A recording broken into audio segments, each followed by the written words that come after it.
আচ্ছা, এবারে আরও কিছু প্রশ্ন দেখ, আমাকে দুটোর মধ্যে অন্তত দুটো ক্লাসে শেষ করতে হবে, সব শর্ট প্রশ্নগুলো 15 মিনিটের মধ্যে রাখতে হবে। 14 দাগের প্রশ্ন, অনেকগুলো রিপিটও আছে, আমি তাই কেটে দিয়েছি। When does the city look beautiful in the poem upon Westminster bridge? কোন সময়টায় শহরকে সব থেকে সুন্দর দেখায় এই কবিতায়? তাহলে in the poem upon Westminster Bridge the city looks beautiful morning, ঠিক আছে? ইন দ্য আর্লি মর্নিং বলিস, ইন দ্য মর্নিং বললেও নম্বর পাবি। Next, why does the poet address God, কবি ঈশ্বরকে কেন উল্লেখ করেছেন? না, the poet was awestruck by the beauty of the city of London in the morning, that is why he refer to the gods, refer to the God, that is why he addresses God. The poet is awestruck, অভিভূত হয়ে গেছিলেন, AWSTRUCK, awestruck, awestruck বা poet is awestruck বাইটা ED যোগ করে দিবি, awestruck by the beauty of city of London in the morning, ঠিক আছে? Next, what city does the poet refer to in the poem upon Westminster Bridge? Upon Westminster Bridge কবিতায় কোন শহরের কথা বলা হয়েছে? তাহলে in the poem upon Westminster Bridge the poet refers to the city of London, কবি London শহরের কথা বলেছেন। Next, what form of poetry does Wordsworth use in the poem upon Westminster bridge? 17 দাগে কোন ধরনের কবিতার ফর্ম এটাতে ইউজ করা হয়েছে? তাহলে in the poem upon Westminster bridge Wordsworth has employed the sonnet Petrarchan sonnet form of poetry. Sonnet শুধু বলবি না, পেত্রার্কান, PETRARCHAN, পেত্রার্কান সনেট মানে 8/6 অক্টেভ সেস্টিটা এই ডিভিশনে আছে। Next, what type of sonnet is the poem? এই কবিতা কোন ধরনের সনেট? তাহলে the poem upon Westminster Bridge is Petrarchan sonnet. What is written in Dorothy's journal? Dorothy's জার্নালে কী লেখা আছে সেটা তো আমি বলেইছি যে ওটা এখানের এই বইতে নেই এখন, ওটা একটা লম্বা লেখা। পরের প্রশ্নে চলে যাচ্ছি, 19 দাগ, হুইচ থিংস বা হোয়াট আর গ্লিটারিং বা glitter in the smokeless air? প্রশ্ন যেভাবে থাকবে সেইভাবে, কোন জিনিসগুলো ধোঁয়াহীন বাতাসে চকচক করছে? তাহলে এখানে দেখ, ships, towers, domes, theaters and temples are glittering, all bright and glittering in the smokeless air. কোন কোন জিনিসগুলো? এই ships, towers, domes, theaters and temple are glittering or glitter, যেভাবে প্রশ্ন থাকবে, glitter in the smokeless airs, বা which are bright, এটাও সেইভাবে প্রশ্ন থাকতে পারে। Next, why is the sky বা what things are said to be bright and glittering? তাহলে ships, towers, domes, theatres and temples are said to be bright and glittering. কোন জিনিসগুলো উজ্জ্বল এবং চকচক করছে বলা হচ্ছে? Why are all this things glittering? কেন এই জিনিসগুলো চকচক করছে?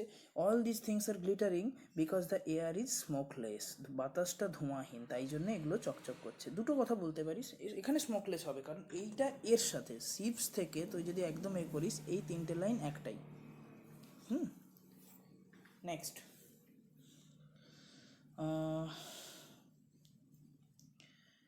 Why is the skies clear and smokeless? আকাশটা কেন পরিষ্কার এবং ধোঁয়াহীন? Because the day's activity of the city has not yet begun and the factories have not yet started, so the air is smokeless. বাতাসটা কেন ধোঁয়াহীন? ওইটাই কারণ। এটা এখানে ওইভাবে বলতে হবে যে activity of people not yet begun, activities of the people. Next, why is the air smokeless? এই একই কারণ। How is the air of London in the morning? লন্ডনের শহরটার বাতাসটা কেমন? Smokeless. In the morning the air of city of London is smokeless. এইভাবে উত্তর দিবি। Next, what is the rhyme scheme of the poem? Rhyme scheme কি? আচ্ছা, ছন্দের অন্তমিল দেখ, এখানে একটু বোঝানোর আছে। ফেয়ার, ওয়ার, এখানে বাই, লাই, স্কাই, আচ্ছা, ফেয়ার, ওয়ার, এয়ার, ঠিক আছে? প্রথম যে 8টা লাইন এবিবিএ, দেখ, ফেয়ার, ওয়ার, এয়ার, এখানে বাই, ম্যাজেস্টি ওইটাই ধরতে হবে, আবার লাই, এখানে স্কাই, তাহলে এটা হবে A B B A A B B A. তাহলে কি হলো দেখ, আচ্ছা এখানে থেকে দেখেছে বাই স্টাই, এ বাই বিটাকে ধর, বাই স্টাই, আর এখানে হচ্ছে ABBA, ফেয়ার, বেয়ার, ঠিক আছে? খেয়াল করে দেখবি, ফেয়ার, ওয়ার, বেয়ার, এয়ার, এ মাঝখানে বিগুলো আছে যেগুলো বাই স্টাই আর লাই স্কাই। ঠিক আছে, এবিবিএ অক্টেভের ছন্দ মানে অন্তমিলও বলতে পারে অক্টেভের। আর এর হচ্ছে সিডি বোধ হয়, সম্ভবত দেখে নিচ্ছি আমরা কি আছে শেষটা লাইন। আচ্ছা, স্টিপটাকে সি ধর,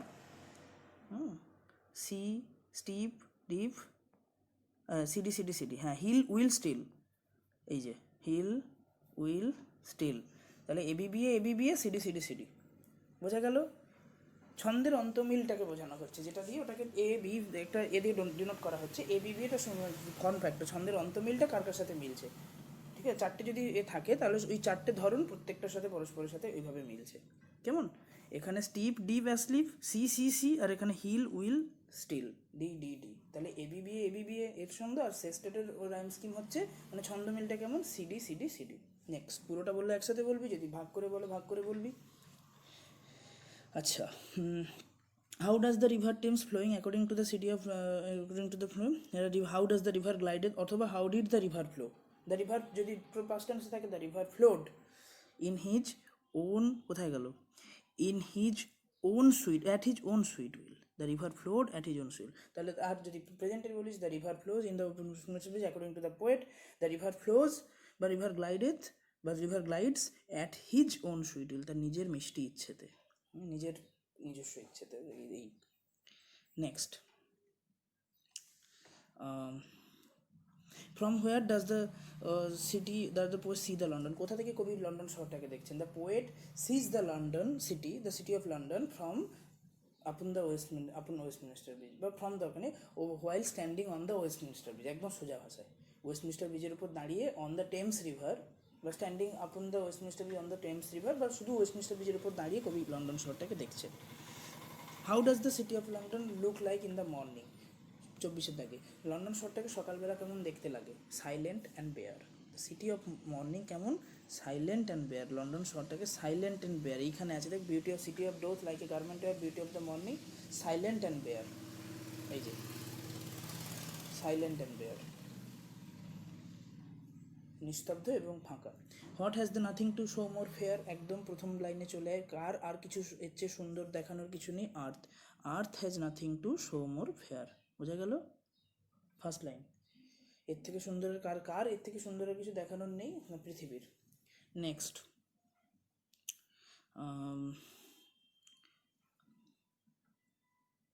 what kind of sight is refer to in this poem, কী ধরনের দৃশ্যের কথা বলা হয়েছে এই কবিতাতে।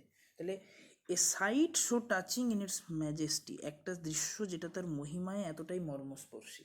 তাহলে in the poem a sight so touching in its majesty is referred, কোন ধরনের দৃশ্যের কথা বলা হয়েছে, তাহলে সেই দৃশ্যের কথা বলা হয়েছে the sight which is so touching in its majesty, which is বলতে পারিস একটা রিলেটিভ ক্লজ করে দিয়ে, যেটা এতটাই মর্মস্পর্শী তার মহিমাতে, সেই তার কথা বলা হয়েছে। Next, what has Wordsworth intent to describe in the poem, কী উদ্দেশ্য ছিল কবিতার এখানে বর্ণনা করার। তাহলে the beauty of the morning, the glorify the beauty of the city of London in the morning is intended by the poet. কী বললাম বোঝা গেল। তাহলে to glorify the beauty of the city of London in the morning is intended by the poet in the poem upon Westminster bridge, সকালবেলা London শহরের সৌন্দর্যটাকে glorify করা বা মহিমান্বিত করাটাই বা তুলে ধরাটাই কবিতার এই উদ্দেশ্য বা কবির এই উদ্দেশ্য এই কবিতাতে। নেক্সট, 30 দাগে চলে যায়, what does Wordsworth mean when he says houses seem asleep, ঘরগুলো ঘুমন্ত অবস্থায় আছে, এটার দ্বারা কবি কী বোঝাতে চান।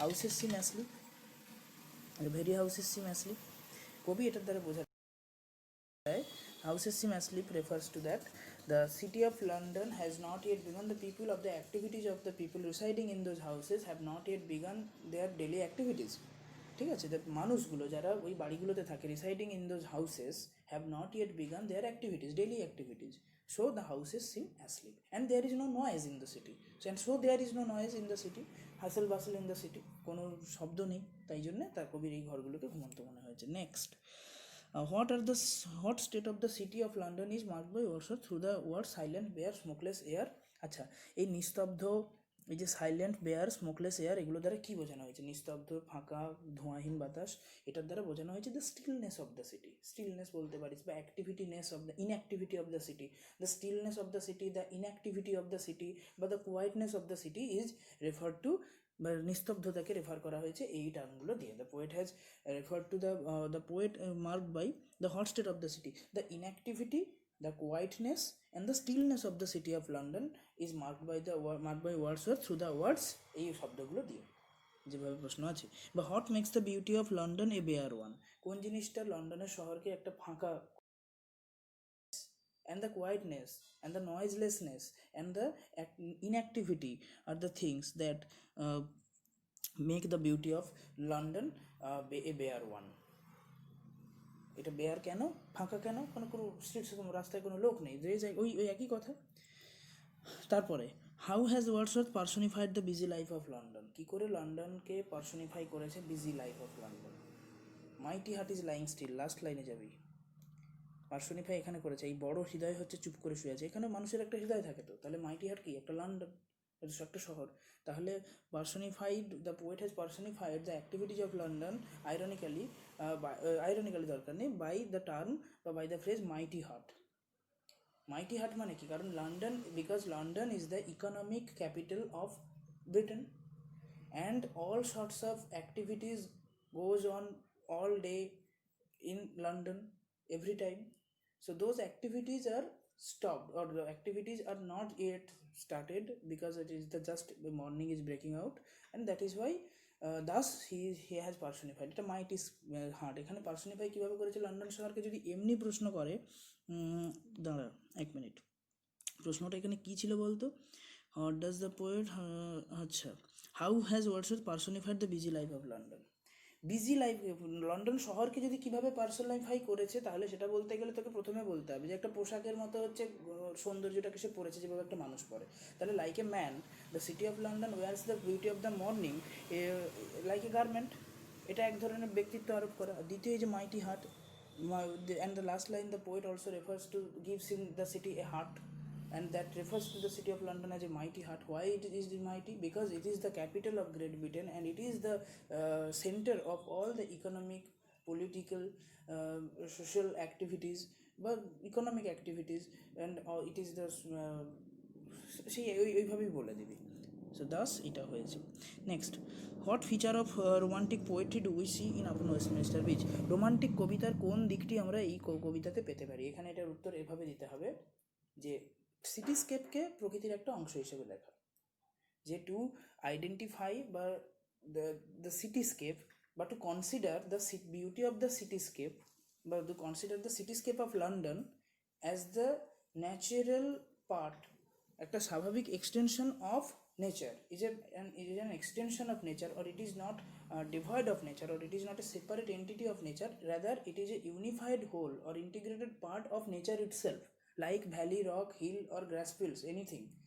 তাহলে to identify unifyingly the cityscape of London as a part of nature is the feature that we find in this. এই একটা লাইনে উত্তর দিতে হবে, শহরটাকে প্রকৃতির একটা অংশ হিসেবে দেখে, যে পার্ট অফ নেচার, এই unified part of, integrated part of nature, not a separate one. The beauty of the cityscape of London is an unified, an integral part of